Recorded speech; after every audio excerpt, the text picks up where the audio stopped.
Matt Canning, bodybuildingpro.com. We are here at the 2013 Arnold Schwarzenegger Classic in Columbus, Ohio.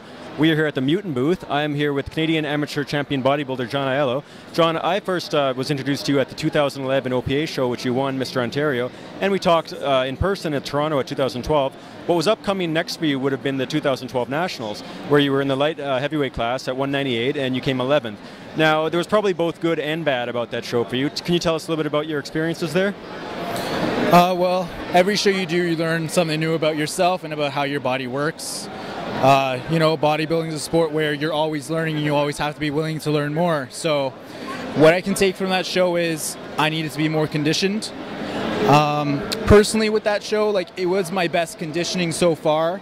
My carb up was a little rough, and you know, sometimes in bodybuilding you slip up. So like the day before, the day of the show, I wasn't my best. I ended up peaking for a photo shoot that was after the show, and you know, that happens. So this coming up year, my goal is to be more conditioned and you know, just come in confident, but I'm going to stay in the light heavyweight class, because last year I was one of, if not the biggest guy in the light heavyweights, but you know, I had a rough few days before the show and I didn't bring my best package.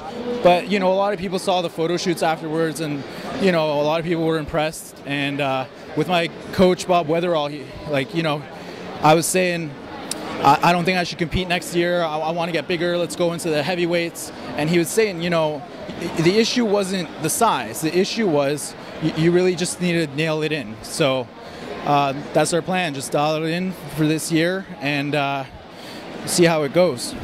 Yeah, as the biggest guy in that class, you're not going to need more size. And as you said, you were very close to being in a condition that would have put you up a place or two, say 3 or 5 pounds, nothing substantial.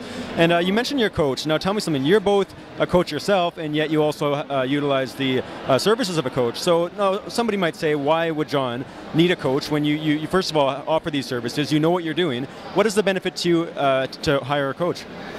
I think it's always important to have a second set of eyes look at you, because you know, truthfully, you can't judge yourself realistically, because you know, someone else will notice something that you don't notice. People tend to notice their strengths and tend to ignore their flaws, and that's not intentionally, it just happens. And especially, let's say with your back poses, like looking in a mirror, it's a little difficult to do that. Like, I know you can take pictures or use a webcam from the back and look at your computer from the front. You know, we tried it all. That's a good way of like helping yourself practice posing.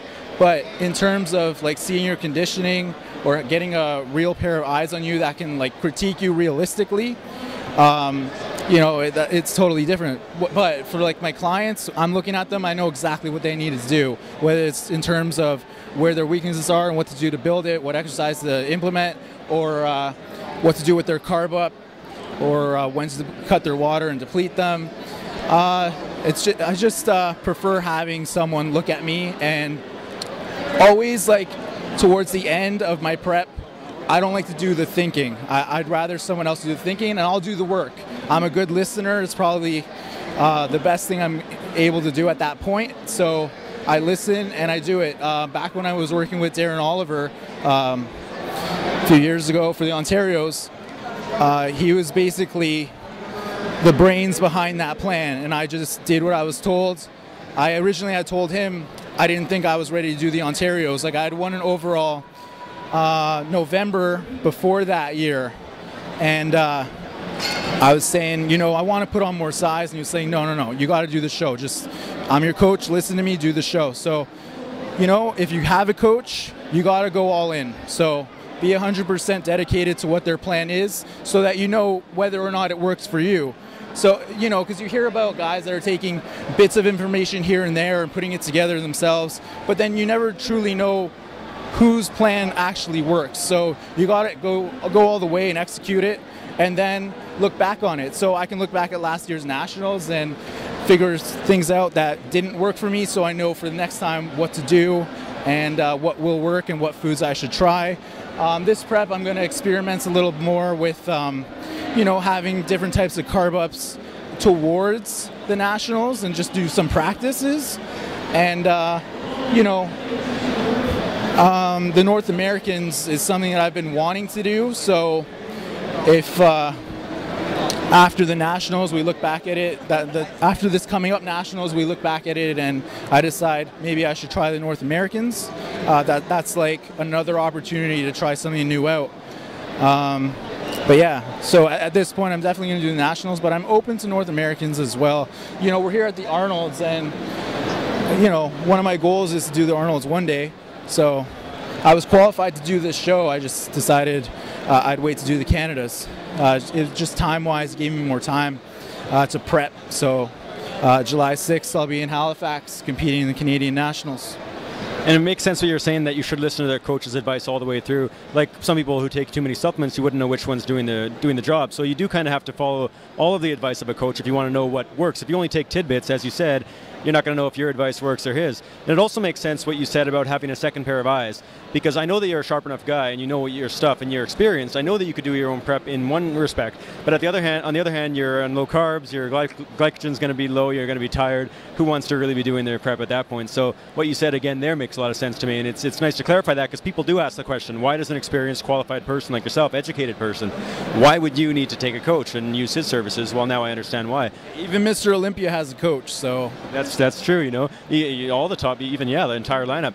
And John, tell me, I know you've been doing stuff with Mutant. I saw you at Toronto and here now at the Arnold. What will be next with you as far as other expositions with Mutant? Well, you know, we had a meeting today, and they were talking about flying me to Vancouver during my prep to shoot videos, professional videos, like similar to what they did with Rich Piana. And they also had other ideas of flying out a few athletes, because we don't all live like in range to be training together. So flying out a few of us together to train in Vancouver, where's the Mutant headquarters, and we'll be training together, making new videos. So that's a great way to get promotion, just like what we're doing right now. Social media is important. I hate to say that it's political sometimes, but it's not completely. It's not like you score goals like in hockey. I mean, it is a bit subjective, unfortunately. And putting yourself out there on the social media, I think, does help. You can look for John. I guess the most immediate contest will be the Nationals in Halifax. Is that right? July 6th. Yep. July 6th in Halifax. I expect that if he sharpens up just that 1 or 2 pounds or 3, you know.